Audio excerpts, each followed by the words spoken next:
بالله من الشيطان الرجيم بسم الله الرحمن الرحيم ألا إن أولياء الله لا خوف عليهم ولا هم يحزنون آمنت بالله صدق الله مولانا العظيم وبلغنا رسوله النبي الكريم ونحن على ذلك من الشاهدين والشاكرين والذاكرين الحمد لله رب العالمين.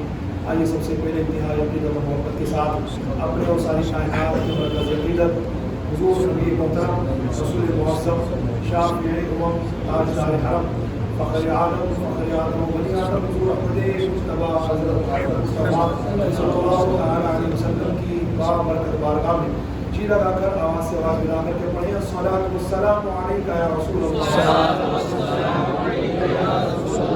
وعلی آلک و اصحابک یا حبیب اللہ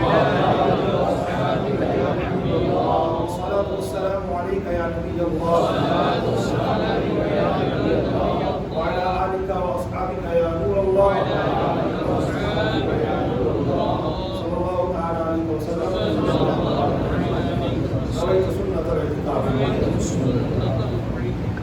پیران پیر پیر دستگیر روشن ضمیر قطب ربانی معمول سبحانی شہباز لامکانی غوث سمدانی پیر لاسانی قدیر نورانی حضرت سیدنا شیخ ابو محمد محی الدین عبد القادر جیلانی قدس سر نورانی 470 ہجری پیر شریف کے دن صبح صادق کے وقت دنیا میں تشریف لائے اور 561 ہجری میں آپ نے دنیا سے پردہ فرمایا. اس بیس پر 91 ایئرس ایج یعنی 91 سال آپ دنیا میں تشریف فرما رہے ہیں. اللہ تعالیٰ نے ہمارے پیر و مرشد سرکار غوث اعظم رضی اللہ تعالیٰ عنہ کو بڑے مرتبوں سے نوازا. جس رات آپ کی ولادت باسعادت ہوئی نبی محترم صلی اللہ تعالیٰ علیہ وسلم آپ کے والد بزرگوار حضرت سیدنا ابو صالح موسیٰ جنگی دوست رحمۃ اللہ تعالیٰ علیہ کے خواب میں تشریف لائے اور ارشاد فرمایا یا ابا صالح اے ابو صالح اعطاک اللہ ابنا اللہ تعالیٰ نے جو تمہیں بیٹا عطا فرمایا ہے اس کی شان یہ ہے کہ وہ ہوا ولی و محبوبی و محبوب اللہ تعالیٰ کہ وہ میرا دوست ہے میرا محبوب ہے اور میرا محبوب ہونے کے ساتھ ساتھ اللہ تعالیٰ کا محبوب ہے. وَسَيَكُونُ شَأْنُهُ فِي الْأَوْلِيَاءِ وَالْأَقْطَابِ اور ان قریب تمام اولیاء و اقطاب میں اس کی وہ شان ہوگی کشانی بین الانبیاء والرسول جیسے نبی اور رسولوں میں میری شان ہے. الحمدللہ اللہ تبارک و تعالیٰ نے نبی کونین صلی اللہ علیہ وسلم کے صدقے میں ہمارے پیر و مرشد سرکار غوث اعظم رضی اللہ تعالیٰ عنہ کو بڑا مرتبہ عطا فرمایا. جیسے نبیوں میں رسول پاک بے مثال ہے اسے ولیوں میں غوث پاک بے مثال ہے. اور فتح کی بات آپ نوٹ کریں ہمارے آقا صلی اللہ علیہ وسلم جب دنیا میں تشریف لائے وہ دن پیر کا تھا. غوث پاک دنیا میں تشریف لائے وہ دن پیر کا تھا. رسول پاک دنیا میں تشریف لائے وہ وقت صبح صادق کا تھا. غوث پاک دنیا میں تشریف لائے وہ وقت بھی صبح صادق کا تھا. رسول پاک دنیا میں تشریف لائے آپ کے لبھائے مبارک حرکت کر رہے تھے. غوث پاک دنیا میں تشریف لائے آپ کے مبارک ہونٹ بھی ہل رہے تھے. رسول پاک دنیا میں تشریف لائے تو ہونٹ جو ہل رہے تھے وہ دعا فرما رہے تھے ربی حبلی امتی. اور غوث پاک دنیا میں تشریف لائے آپ کے میاں فرماتی ہے میرے بیٹے کی زبان سے جو لبھائے مبارک کا جنبش کر رہے تھے اللہ اللہ کی آواز آ رہی تھی. اور پتہ کی بات جیسے ہمارے آقا صلی اللہ علیہ وسلم کو اللہ تعالیٰ نے سراپا معجزہ بنا کے بھیجا ہے. دیگر نبیوں کو معجزہ دے کے بھیجا ہمارے آقا صلی اللہ علیہ وسلم کو معجزہ بنا کے بھیجا. اسی طرح اللہ تعالیٰ نے سارے ولیوں کو کرامتیں دے کر بھیجا ہے. غوث پاک کو کرامت بنا کے بھیجا ہے. صوفیہ کرام فرماتے غوث اعظم رضی اللہ تعالیٰ عنہ کی کرامتوں کی مثال کیسی ہے. فرماتے جیسے موتیوں کی کوئی لڑی ہو موتیوں کی کوئی لڑی ہو اس کا دھاگا کاٹ دیا جائے. دھاگا کاٹنے کے بعد جس طریقے سے ایک کے بعد موتی گرتے چلے جاتے ہیں نا فرماتے ہیں ایسے غوث پاک کی کرامتوں کا حال ہے. اتنی کرامتیں کثرت کے ساتھ غوث اعظم رضی اللہ تعالیٰ عنہ سے ظاہر ہوئی ہیں کہ دیکھنے والا یہ دیکھ کر دم لے جاتا ہے اور کہنے پر مجبور ہو جاتا ہے کہ جس طرح اللہ تعالیٰ نے رسول پاک کو معجزہ بنا کے بھیجا ہے غوث پاک کو کرامت بنا کے بھیجا ہے. میں آپ کو انشاءاللہ آج کے بیان میں ایسے ہی 2-3 واقعات غوث اعظم رضی اللہ تعالیٰ کی کرامت کے حوالے سے بیان کرنے کی سعادت حاصل کرتا ہوں. غوث پاک جب بظاہر دنیا میں تشریف فرما رہے تو بھی آپ کی کرامتوں کا کیسا سلوک رہا اور غوث پاک کے دنیا سے تشریف لے جانے کے بعد بھی آپ کی کرامتیں الحمدللہ آج تک ظاہر ہیں. میں واقعہ آپ کو سناتا ہوں توجہ سوال فرمائے. ابو مظفر حسن نام تھا بزنس مین کا. تو وہ سرکار غوث اعظم رضی اللہ تعالیٰ عنہ استاد محترم حضرت شیخ حماد رحمۃ اللہ علیہ کی بارگاہ میں حاضر ہوئے. السلام علیکم. وعلیکم السلام. حضرت میرے حق میں دعا فرما دیں. تو کیا ہوا؟ حضرت میں قافلے کے ساتھ ملک شام جا رہا ہوں, اب دعا فرما دیں اللہ پاک میرے بزنس میں, میرے کاروبار میں خوب برکت اور رحمت عطا فرمائے. حضرت شیخ حماد نے فرمایا ہرگز مت جاؤ, اگر تم چلے گئے نا ملک شام بزنس کے لیے, کاروبار کے لیے, نمبر 1 ڈاکو تمہارا سارا مال لوٹ لیں گے, نمبر 2 تمہیں بھی قتل کر دیں گے. جب ابو مظفر حسن نے یہ بات سنی بڑا غمگین ہوا, بڑی ٹینشن میں آیا, میرے کون سی مصیبت آ گئی. اور چونکہ اللہ کے ولی ہیں اور اللہ تعالیٰ اپنے نبی صلی اللہ علیہ وسلم کے صدقے میں ان کی امت کے بڑے بڑے ولیوں کو بھی بتا فرماتا ہے فیوچر میں کیا ہونے والا ہے, وہ پہلے اس کی خبر دے دیتے ہیں. اور جیسے وہ خبر دے دیتے ہیں نا وہی ہونے والا ہوتا ہے, اس لیے وہ خبر دیتے ہیں. تو حضرت شیخ حماد نے جب اس کو بتایا کاروبار کے لیے بھی ملک شام مت جاؤ, تمہارا سفر میں اچھا نہیں, اگر چلے گئے تو تمہیں ڈاکو قتل بھی کر دیں گے, تمہارا سارا مال بھی لوٹ لیں گے. ابو مظفر حسن بزنس مین تھا, بڑی ٹینشن میں آیا. اب ریٹرن آ رہا تھا گھر کی طرف, اسی سوچ وچار میں ٹینشن میں, یار یہ کیا ہو گیا میرے ساتھ, اب میرے سارے قافلے والے چلے گئے ان کے شام تجارت کرنے کے لیے اور میں رہ جاؤں گا, وہ تجارت میں مجھ سے آگے بڑھ جائیں گے, پیچھے رہ جاؤں گا. اسی ٹینشن میں آ رہا تھا. راستے میں میرے پیر و مرشد, آپ کے پیر و مرشد, ہر پیر کے پیر و مرشد غوث اعظم سے اس کی ملاقات ہوئی. سلام دعا کے بعد غوث اعظم نے فرمایا کیا بات ہے بیٹا, بہت غمگین لگ رہے ہو. کہا حضرت یہ بات ہے. اس نے ساری بات بتائی. غوث اعظم مسکرا کے فرمایا خوشی خوشی ان کے شام جاؤ, انشاءاللہ اللہ کرم فرمائے گا اور اللہ پاک تمہارے بارے میں برکت دے گا. جاؤ ٹینشن مت لو, جاؤ.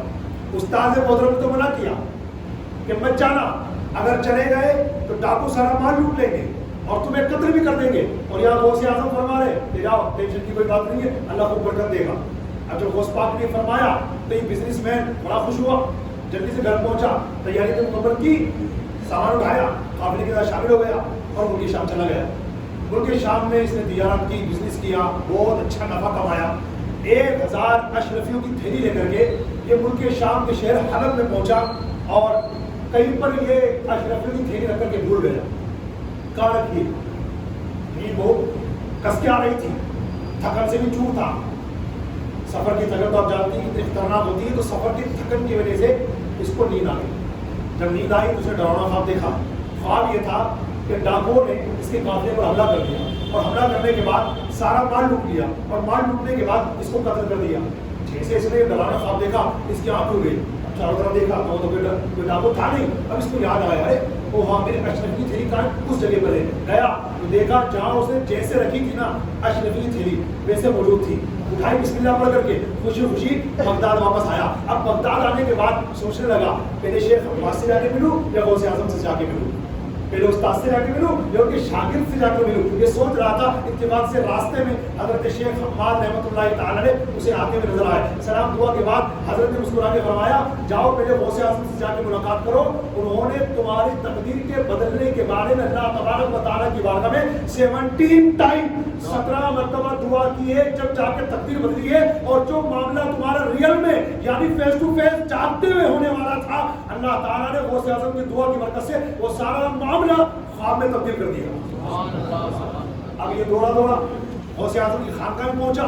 سرکار غوث پاک رضی اللہ تعالیٰ نے سلام دعا کے بعد دیکھتے ہی فرمایا آ جاؤ بیٹا, حقیقت یہی ہے کہ میں نے تمہارے حق میں 17 بار اللہ تعالیٰ کے دربار میں دعا مانگی کہ تمہاری تقدیر پلٹ جائے اور جو معاملہ تمہارا عالم بیداری میں ہونے والا تھا اللہ تعالیٰ خواب میں بدلتے اور فرماتے 17 سے 17 پھر 17 کرتے کرتے 70 بار دعا مانگی میں نے.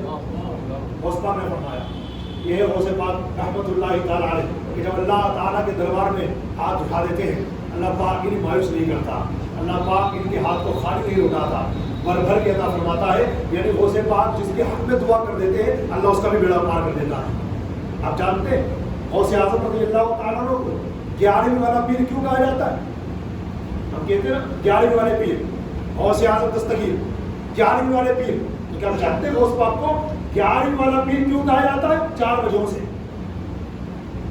4 وجہ ہیں, 4 ریزنس جن کی بنیاد پر غوث اعظم کو 11ویں والا پیر کہا جاتا ہے. جو یاد کر سکے کر لیں, نوٹ کرنے والے نوٹ کریں. نمبر 1 چونکہ سرکار غوث پاک رضی اللہ تعالیٰ عنہ کا عرص پاک اس ماہ ربیع الاول کی 11 تاریخ کو منایا جاتا ہے، اس لیے آپ کو 11ویں والا پیر کہا جاتا ہے۔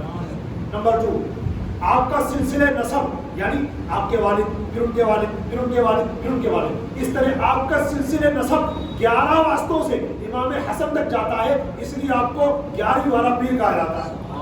نمبر 3، آپ کا سلسلہ طریقت، یعنی آپ کے پیر و مرشد پھر ان کے پیر و مرشد پھر ان کے پیر و مرشد، اس طرح کرتے کرتے یہ جو سلسلہ طریقت ہے آپ کا 11 واسطوں سے مولا علی تک جاتا ہے، اس لیے آپ کو 11ویں والا پیر کہا جاتا ہے۔ نمبر 4، حضرت علامہ مفتی احمد یارخان نعیمی رحمۃ اللہ تعالیٰ علیہ نے اپنی کتاب جاء الحق کے صفحہ نمبر 220 پر بڑی پیاری وجہ بیان فرمائی، جو اسلامی بھائی یہ بات پہلی بار سنیں گے نا تو دیکھنا دل سے سبحان اللہ کی آواز نکلے گی۔ کیا کہا حضرت علامہ مفتی احمد یارخان نعیمی رحمۃ اللہ علیہ اپنی شرح آفاق تصریف جاء الحق کے صفحہ نمبر 220 پر فرماتے کہ غوث اعظم کو 11ویں والا پیر کیوں کہا جاتا ہے، تو فرماتے 11ویں والے پیر سرکار غوث پاک 12ویں والے آقا صلی اللہ علیہ وسلم کی 12ویں شریف مطلب حضور کا میلاد پابندی سے کرتے تھے، حضور کا میلاد 12ویں شریف پابندی سے کرتے تھے۔ تو ایک مرتبہ آرام کر رہے تھے تو ان کے خواب میں ان کے نانا جان رحمت عالمیان صلی اللہ علیہ وسلم تشریف لائے، یعنی 12ویں والے آقا 11ویں والے آقا کے خواب میں تشریف لائے اور فرمایا بیٹا عبد القادر تم نے ہم کو 12ویں سے یاد کیا، جاؤ ہم تم کو 11ویں دیتے ہیں، تم نے ہم کو 12ویں سے یاد کیا، جاؤ ہم تم کو 11ویں دیتے ہیں۔ تو چونکہ سرکاری عطیہ ہے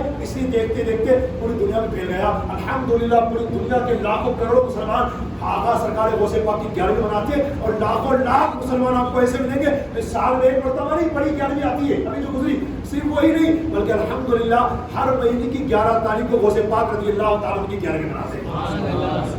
تو اس وجہ سے غوث پاک رضی اللہ تعالیٰ کو 11ویں والا پیر کہا جاتا ہے۔ اللہ تعالیٰ مرتے دم تک ہمیں ان کے دامن سے وابستہ رکھے۔ اچھا اگر آپ جاننا چاہیں کہ غوث پاک رضی اللہ تعالیٰ کا شجرہ طریقت کیا ہے، یعنی جو 11 واسطوں سے آپ کا سلسلہ طریقت مولا علی تک جاتا ہے، تو اگر آپ مقدس ہستیوں کے نام معلوم کرنا چاہیں تو میں انشاءاللہ بتاتا ہوں۔ یہ بات تو غالباً 2 یا 3 سال پہلے میں آپ کو بتا چکا کہ غوث اعظم رضی اللہ تعالیٰ کا شجرہ نسب کیا ہے، یعنی آپ کے والد کون، پھر ان کے والد کون، پھر ان کے والد کون، پھر ان کے والد کون، اس طرح کرتے کرتے امام حسن امام حسین تک گیا وہ سلسلہ، وہ تو بتا چکا۔ آج پہلی مرتبہ میں آپ کے سامنے ذکر کرنے جا رہا ہوں کہ شجرہ طریقت کیا ہے آپ کا۔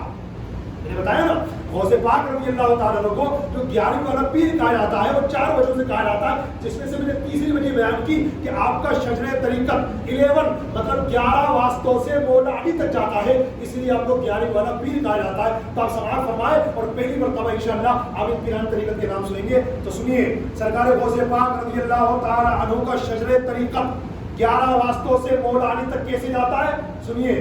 حضرت غوث اعظم رضی اللہ تعالیٰ عنہ نے جن کو اپنا پیر و مرشد مانا ان کا نام حضرت ابو سعید مخزومی ہے۔ حضرت ابو سعید مخزومی نے جن کو اپنا پیر و مرشد مانا ان کا نام حضرت ابو بکر شبلی بغدادی ہے۔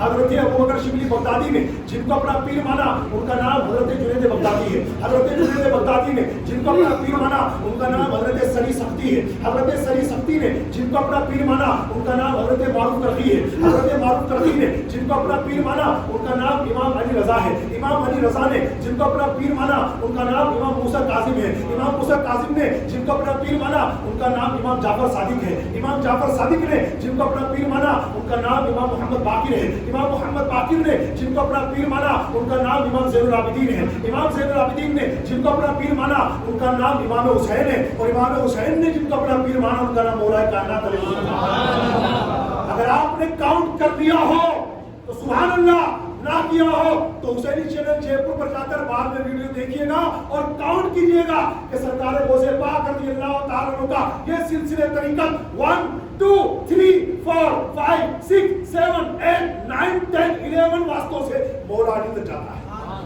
الحمدللہ ہم بڑے خوش نصیب ہیں کہ اللہ تعالیٰ نے ہمارے ہاتھوں میں غوث پاک کا دامن عطا فرمایا۔ اب سنیے ایک کرامت اور بتاؤں آپ کو، غوث اعظم کی لاجواب کرامت۔ لوگ اس دور کے اندر بھی ایسے بدنصیب لوگ آپ کو ملیں گے جو جانتے کیا کہیں گے، ہم تو کرامتوں کو نہیں مانتے۔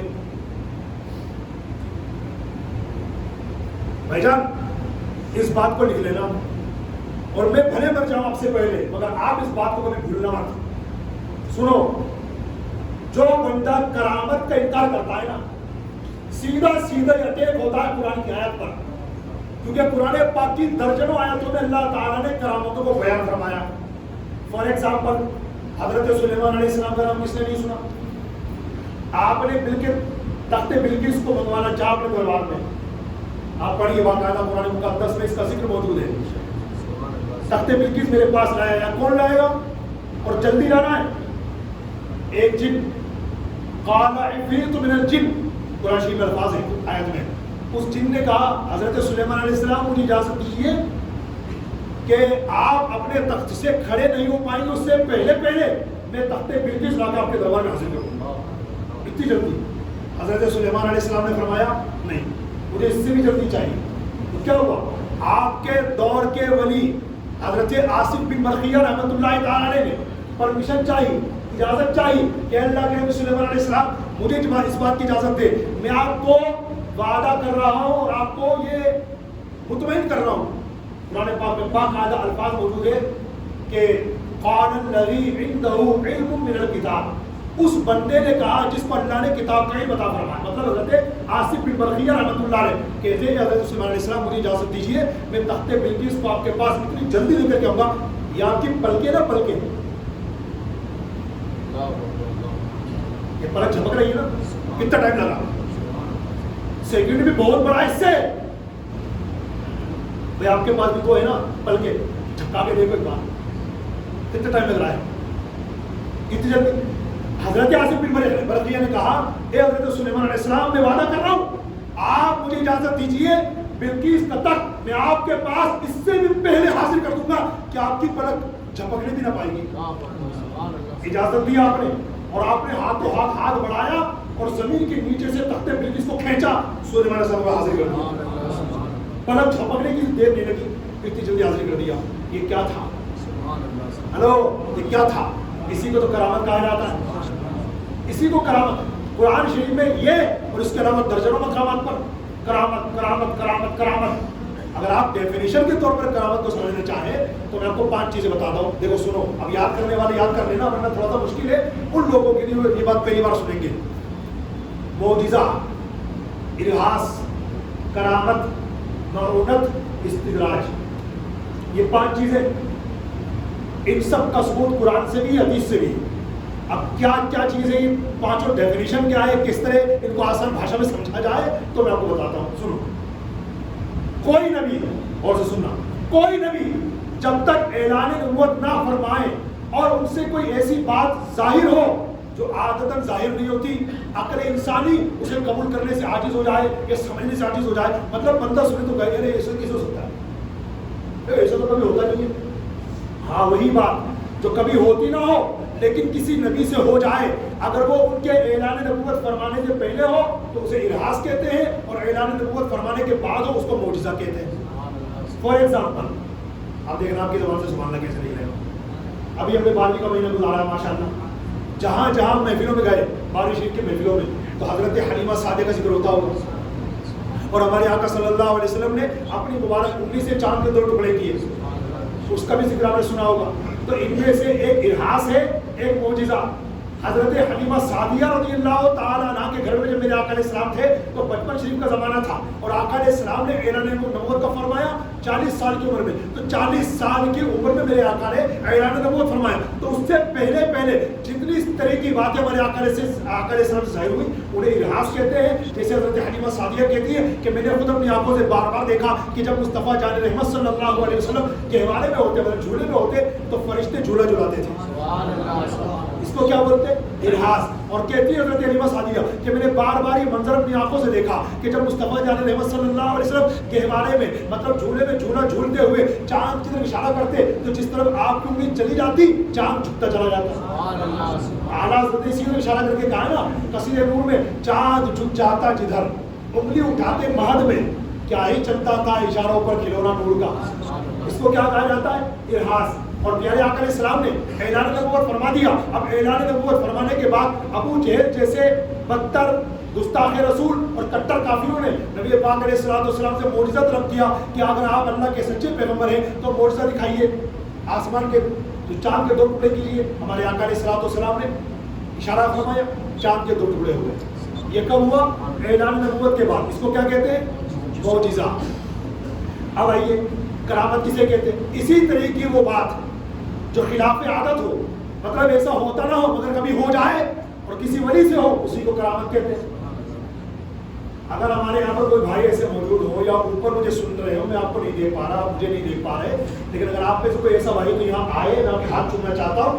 ایسا کوئی بھائی جس نے کبھی مرغا کھایا ہو اور مرغا کھانے کے بعد ساری ہڈیوں کو جمع کیا ہو اور یہ کہا ہو قم بسم اللہ، چل چل کھڑا ہو جا اللہ کے حکم سے، تو وہ کھایا ہوا مرغا حکم کرتے ہوئے کھڑا ہو گیا ہو. ہے کہ کوئی بھائی ایسے ماشاء اللہ جس نے مرغا زندہ کیا ہو اور غوث پاک نے کیا؟ غوث پاک نے کیا الحمدللہ. اسی کو کرامت کہتے ہیں.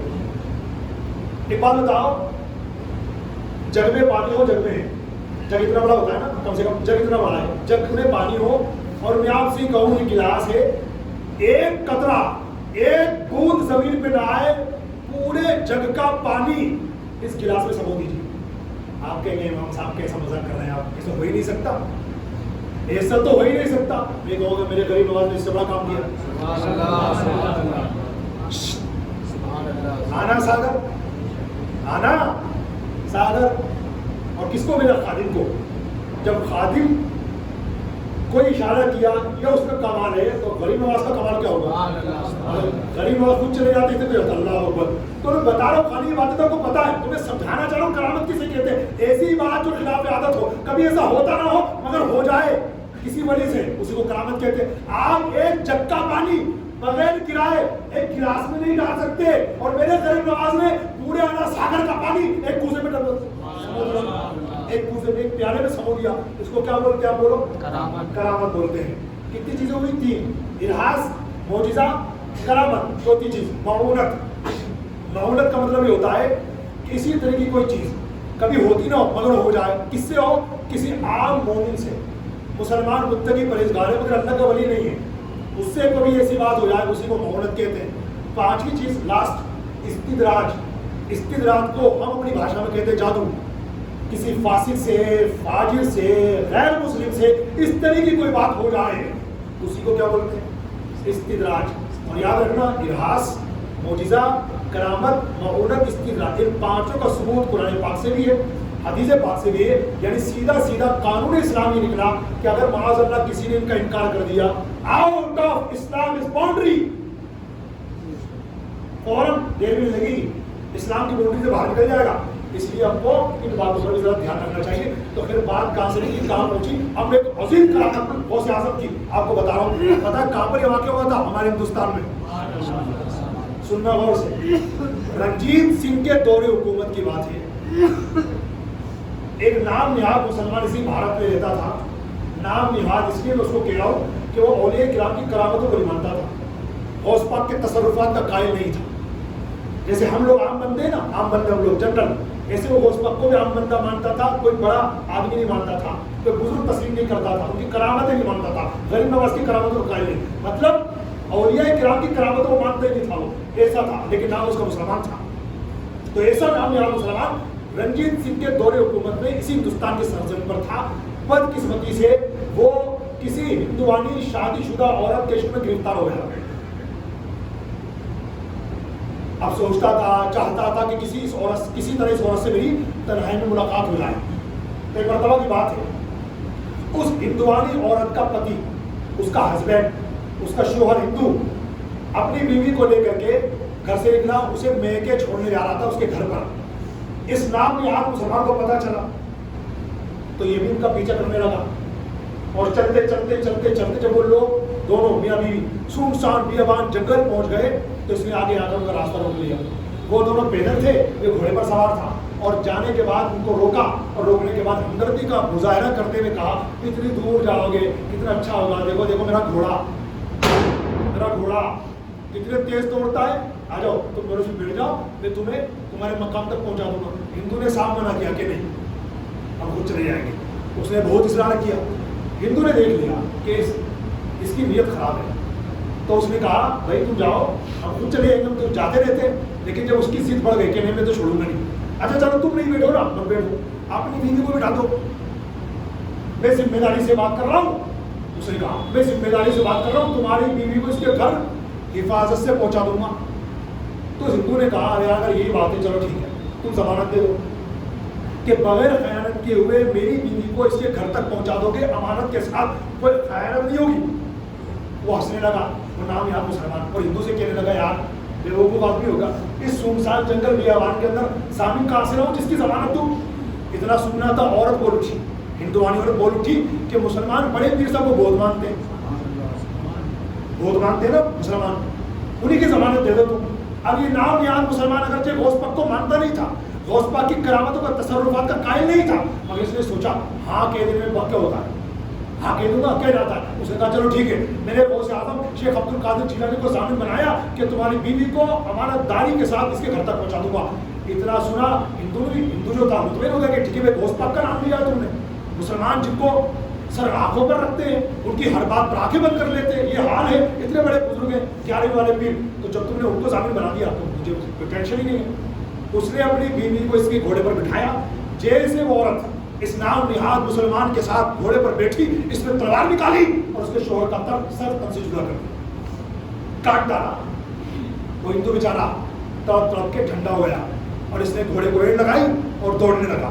وہ بیچاری عورت روتی بھی, بلبلاتی بھی, ہانپتی کانپتی بھی, بار بار پیچھے مڑ کے دیکھ رہی تھی. تو اس مسلمان نے, اس نام نہاد مسلمان نے کہا ارے او پیچھے دیکھ کر دیکھنے کی ضرورت نہیں ہے, تیرا شوہر مر چکا, اب وہ کبھی واپس نہیں آ سکتا. تو اس نے کہا میں اپنے شوہر کو نہیں دیکھ رہی, میں تو بڑے پیر صاحب کو دیکھ رہی ہوں. اس کے الفاظ آج بھی کتابوں میں لکھے ہوئے ہیں. اس عورت نے, ہندو عورت نے کہا کہ ارے نادان میں اپنے شوہر کو نہیں دیکھ رہی, میں تو بڑے پیر صاحب کو دیکھ رہی ہوں. اتنا سننا تھا, وہ کہکا مار کر ہنسنے لگا اور کہنے لگا ارے بے وقوف عورت, غوث پاک کو یعنی شیخ عبد القادر جیلانی کو, بڑے پیر صاحب کو انتقال کیے ہوئے برسوں گزر گئے, اب وہ یہاں کہاں سے آ جائیں گے. اتنا سننا تھا, اتنا کہنا تھا, دو بزرگ نورانی چہرے والے نمودار ہوئے. جس طرف, جس ڈائریکشن میں, جس سمت میں اس کا گھوڑا دوڑ رہا تھا نا, سامنے ہی وہ دو نورانی چہرے والے بزرگ نمودار ہوئے. راستہ روکا, یہ رک گیا, وہ دونوں بزرگ آگے بڑھے, ایک نے تلوار نکالی, اس کا سر تن سے جدا کر دیا. یہ نام نہاد مسلمان وہیں پر ڈھیر ہو گیا, تڑپ تڑپ کے ٹھنڈا ہو گیا. پھر ان دونوں بزرگوں نے گھوڑے کی لگام پکڑی, اس عورت کو گھوڑے کے ساتھ اس کے مرے ہوئے پتی کے پاس لائے جو لاش میں تربتر تھا, سنا ہوا تھا, اور ان دونوں میں سے ایک بزرگ آگے بڑھے, اس کا سر دھڑ سے جوڑا اور فرمایا قم باذن اللہ. اتنا سننا تھا, وہ مرا ہوا ہندو, اس عورت کا پتی, اس کے جسم میں حرکت پیدا ہوئی اور وہ ان بزرگ کے قم باذن اللہ کہنے کی برکت سے زندہ ہو گیا. وہ دونوں بزرگ غائب ہو گئے. یہ دونوں میاں بیوی گھوڑے پر بیٹھے, کس کا گھوڑا, ان کا نہیں, اس نام نہاد مسلمان کا. اب بجائے آگے جانے کے ریٹرن واپس یہ اپنے گھر لے کر کے آ گیا یہ شوہر. اب جب اس مقتول کے وارثوں کو پتہ چلا اور انہوں نے گھوڑے کو دیکھا تو رنجیت سنگھ کے کورٹ میں انہوں نے کیس کر دیا. یعنی اس کے گھر والوں نے, مقتول کے گھر والوں نے ان دونوں میاں بیوی پر کیس کر دیا کہ ہمارا بندہ غائب ہے اور گھوڑا ان کے پاس ہے, تو سیدھی سیدھی بات یہ ہے کہ انہوں نے ہمارے بندے کو قتل کر دیا. ان دونوں میاں بیوی نے کٹ گھرے میں کھڑے ہو کر اے سے لے کر زیڈ تک, شروع سے لے کر آخر تک پوری داستان سنائی, اور داستان کے دوران یہ بھی بتایا کہ ایک کون بزرگ تھے نورانی چہرے والے, وہ تو ہم کو نہیں پتا, لیکن ایک بزرگ جو تھے وہ ہمارے محلے کے جو مجذوب بزرگ ہیں حضرت گل محمد شاہ صاحب رحمۃ اللہ علیہ, وہ بالکل ان کی شکل کے تھے. رنجیت سنگھ نے حکم دیا گل محمد شاہ صاحب کو کٹ گھرے میں بلایا جائے. ان کو کورٹ میں حاضر کیا گیا, کٹ گھرے میں کھڑا کیا گیا. انہوں نے آتے ہی, ابھی رنجیت سنگھ نے کچھ بولا نہیں, انہوں نے آتے شروع سے لے کر آخر تک پوری داستان سنائی. اور داستان سنانے کے وقت انہوں نے کہا جج صاحب, رنجیت سنگھ صاحب سنیے, ان دونوں بزرگوں میں الحمدللہ تم نہیں تھا, ایک ہمارے پیر غوث اعظم تھے. جب رنجیت سنگھ نے شروع سے لے کر آخر تک سارا واقعہ سنا تو ان دونوں میاں بیوی کو انعام اور اکرام دے کر رخصت کر دیا. یہ ہمارے غوث پاک رحمۃ اللہ تعالی علیہ کی وہ کرامت ہے جو آپ کے وصال فرما جانے کے برسوں بعد اس ہندوستان کے سرزمین پر ظاہر ہوئی. الحمدللہ میں بار بار اللہ کا شکر ادا کر رہا ہوں, اور آپ کو بھی کہہ رہا ہوں کہ بار بار اللہ پاک کا شکر ادا کیجیے کہ اللہ تعالیٰ نے ہمیں غوث اعظم جیسا پیر عطا فرمایا ہے. مگر ایک بات ہمیشہ یاد رکھیے, غوث اعظم رحمۃ اللہ تعالیٰ نے ہمارے پیر تو ہے ماشاءاللہ, لیکن انہوں نے ہمیں جو زندگی گزارنے کے لیے گائیڈ لائنس عطا فرمائی ہے, ان پر سختی سے عمل کرنا میری بھی آپ کی بھی اور ہر اس بندے کی ذمہ داری ہے جو اپنے آپ کو غوث پاک کا غلام کہتا ہے. گزشتہ جو میں نے 8 چیزیں بتائی تھی آپ کو کہ غوث پاک رحمۃ اللہ تعالیٰ نے اپنے بیٹے حضرت شیخ عبد الرزاق رحمۃ اللہ تعالیٰ علیہ سے فرمایا تھا، بیٹا عبد الرزاق، ہمارا یہ طریقہ یعنی سلسلے عالیہ قادریہ 8 چیزوں پر ٹکا ہوا ہے، جس میں نے آپ کو بتایا تھا کتاب و سنت، قلب سلیم، سخاوت، خیر خواہی، دوسروں کو تکلیف سے بچانا، راستے سے تکلیف دینے والی چیز کو ہٹانا، جس سے کوئی غلطی رہا مسلمان بھائی سے اس کو معاف کر دینا، اور فقر و بے نیازی اختیار کرنا۔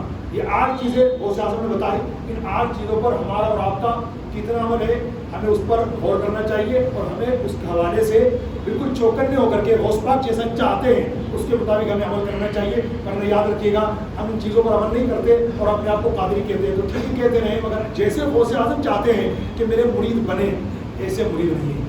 تو ہم چاہتے ہیں کہ غوث پاک کی آنکھوں میں ہم جگہ بنائیں، غوث پاک کے دل میں جگہ بنائیں، اور یوں سمجھو کہ ہمیں کہنے کی ضرورت نہ پڑے، بلکہ غوث پاک کے بار بار ہاتھ اٹھتے رہے ہماری خاطر دعا کرنے کے لیے۔ تو اس کے لیے ضروری ہے ان 8 چیزوں پر عمل کرنا۔ کتاب و سنت، کتاب اللہ مطلب قرآن پاک، سنت رسول اللہ مطلب آقا علیہ السلام کی سنت مبارکہ، جتنی بھی ہے جو ہمیں معلوم ہوتی جائیں اس کے مطابق اپنی زندگی کو آگے بڑھاتے جائیں، سنوارتے جائیں، پہلی چیز ہے۔ دوسری چیز قلب سلیم، قرآن پاک کے 19ویں پارے کی سورہ فرقان کے اندر باقاعدہ اللہ تعالیٰ کا فرمان موجود ہے، یوم لا ینفع مال ولا بنون، قیامت کے دن نہ تو مال کام آئے گا نہ اولاد کام آئے گی۔ پھر کیا کام آئے گا؟ اللہ نے فرماتا الا من اتى اللہ بقلب سلیم، مگر وہ قلب سلیم کام آئے گا جو بندہ لے کر کے آئے گا۔ قلب سلیم مطلب سلامتی والا دل۔ سلامتی والا دل کسی کہا جاتا ہے؟ تو آقا علیہ السلام نے اس کی تشریح صحابہ کرام کے سامنے فرمائی، وہ دل جس میں کوئی بغض نہ ہو، کینہ نہ ہو، کسی کی جلن نہ ہو، کفر و شرک، بدعت اور گمراہی سے جو دل خالی ہو، اس کو کہا جاتا ہے قلب سلیم۔ ہمارے پاس ایسا دل ہے کہ نہیں، اس پہ غور کرنے کی ضرورت ہے۔ اسی طریقے سے سخاوت، ہم دعا تو اللہ پاک سے کرتے ہیں یا اللہ ہمیں اتنا مال دے دے، ہم کو اتنا مال دے دے، اس کی راہ میں دیتے کیا ہم؟ سخاوت ہمارے اندر کتنی ہے؟ غریبوں تمہیں بھی سوچنا ہے، اور مالداروں تم کو بھی سوچنا ہے۔ غریب اگر یہ کہے گا کہ یار ہمارے پاس تو مال ہی نہیں ہے، یہ تو امیروں کا کام ہے اللہ کی راہ میں خرچ کرنا، غلط۔ اللہ کی راہ میں خرچ کرنے کا تعلق مال سے نہیں ہے، دل سے، دل سے، دل سے۔ ایک مثال یہ دی گئی ہے، ایک بندے نے 1 لاکھ روپے اللہ کی راہ میں خرچ کیے، اور ایک بندے نے صرف 1 روپیہ خرچ کیا، اللہ تعالیٰ نے زیادہ ثواب 1 روپیہ خرچ کرنے والے کو عطا کیا۔ پوچھا گیا کیسے؟ تو فرمایا اس طریقے سے کہ جس نے 1 لاکھ روپے اللہ کی راہ میں خرچ کیے، یہ کروڑ پتی تھا، اس نے اپنی کروڑوں کی سمپتی میں سے 1 لاکھ روپے نکالا، اللہ کی راہ میں دے دیا۔ اس بندے کے پاس صرف 2 روپے تھے، بس صرف 2 روپے، اس نے 1 روپیہ اللہ کی راہ میں دے دیا۔ اب آپ بات سمجھ رہے؟ اس کے پاس کروڑوں کی سمپتی تھی، اس کروڑوں میں سے اس نے 1 لاکھ نکالا، اللہ کی راہ میں دیا۔ اس کے پاس تو پوری سمپتی 2 روپے کی تھی، اس نے 50% مطلب جائیداد پراپرٹی سمپتی میں سے 50% آدھا مال اللہ کی راہ میں دے دیا۔ تو فرمایا زیادہ ثواب اللہ اس کو عطا فرمائے گا۔ اور نادان مسلمانوں کی پہچان کچھ ہمارے بزرگوں نے بیان فرمائی ہے کہ وہ کتنا نادان مسلمان ہے کہ جب اللہ کی بارگاہ سے مانگتا ہے نا تو کروڑوں کو سوال کرتا ہے، کروڑوں کا، یا اللہ مجھے کروڑوں عطا کر دے، دنیا میں کسی کو محتاج نہ رہو۔ جب مانگنے کی باری آتی ہے تو کروڑوں کو سوال کرتا ہے، اور جب اسی کی راہ میں دینے کی بات آتی ہے تو جیب میں سکے تلاش کرتا ہے۔ یہ حال ہے کہ نہیں؟ اس لیے تیسری چیز ہے سخاوت۔ غوث پاک نے فرمایا سخاوت، ہر مومن کو سخی ہونا چاہیے، کیونکہ سخی اللہ کے قریب ہے، جنت کے قریب ہے، لوگوں کے قریب ہے، جہنم سے دور ہے، اور بخیل اللہ سے دور ہے، لوگوں سے دور ہے، جنت سے دور ہے اور جہنم کے قریب ہے۔ تو سخی بننا ہے، بخیل نہیں بننا۔ چوتھی چیز خیر خواہی۔ خیر خواہی کا مطلب ہوتا ہے کہ جو بات آپ اپنے لیے پسند کرتے ہیں نا وہی بات دوسروں کے لیے پسند کریں۔ یہاں کھڑا ہو نا تو کولر کی ہوا آئے گی، یہاں کھڑا ہو تو نہیں آ رہی، تو یہیں کھڑا رہوں گا۔ آگے جگہ خالی ہے بھائی، ایسا بڑی جگہ خالی ہے، پتہ آگے وہ ہوا ہی نہیں آئے گی، یہ جگہ کھڑا رہوں گا۔ ایسا آگے بڑھو، آپ بڑھ جاؤ، آپ بڑھ جاؤ، آپ بڑھ جاؤ۔ مطلب یہ کس سے مس ہوگا پیسہ کیوں؟ کولر کی ہوا، اس کولر کی ہوا کہ جنت کی ہوا سے زیادہ ہے۔ اگر آپ اپنے مسلمان بھائی کے لیے تھوڑی سی قربانی دے دیں گے تو نہ جانے اللہ پاک کی بارگاہ میں یہ نہیں کہ ایسے قبول ہو جائے کہ اللہ پاک اس قربانی کے صدقے میں آپ کو جنت کی ہوا عطا فرمائے۔ اور کتنے نماز آپ کو ایسے ملیں گے؟ اب تو خیر سب پہ کہاں کھڑے ہوتے ہیں، امام ہے نا تو یہاں کھڑا ہونا پڑتا ہے، لیکن ایسا اندازہ ہے کہ جب جہاں میں زیادہ ہو ملتی ہے نا تو وہاں سے ٹس سے مس نہیں ہوتے صفوں کے اندر، آگے بڑے جگہ خالی رہ جائے امام صاحب بولو اللہ اوپر اللہ اوپر، اب آ جاؤ مجھے ٹچ کر دیں، نیت باندھ لی، اب تو کسی کے باپ بھی تو مجھے آگے بڑھا دیں نیت، اب تو نیت باندھ دینا میں نے، تو نیت باندھنے کے بعد کوئی ٹورچر تھوڑی کرے گا، اور جلدی سے اسی لیے باندھی، ابھی نہیں باندھوں گا تو کوئی کہے گا آگے بڑھو اللہ اوپر، اب لڑتے رہو اب بڑھتے رہو، اب کون میں نیت باندھی، یہ حالت اگر نمازی ہو آپ کی ہے اللہ کے واسطے ایسا کام کرو تو خیر خواہی اسی کا نام ہے کہ جو بات آپ اپنے لیے پسند کرتے ہو وہ دوسروں کے لیے پسند کرو. اسی طریقے سے فرمایا کہ اپنے مسلمان بھائی کی غلطی معاف کر دو، غلطی ہو جائے تو معاف کر دو، ان کو نقصان سے بچاؤ، راستہ چل رہے ہیں کوئی کانٹا نظر آیا پتھر نظر آیا اس کو سائڈ میں کر دو. یہ غوث پاک رضی اللہ عنہ کی ارشادات ہے کہ ہمارا سلسلہ قادریہ ان 8 چیزوں پر ڈیپینڈ ہے. انشاءاللہ اس کے بارے میں مزید ڈیٹیل اگر میں بتانا چاہوں گا تو اللہ تعالیٰ نے حکم دیا، اللہ کی طرف سے اجازت ملی تو انشاءاللہ مزید اس پر ڈسکس کروں گا. اللہ پاک ہم سب کہنے سننے سے زیادہ عمل کی توفیق عطا فرمائے. الحمدللہ رب العالمین.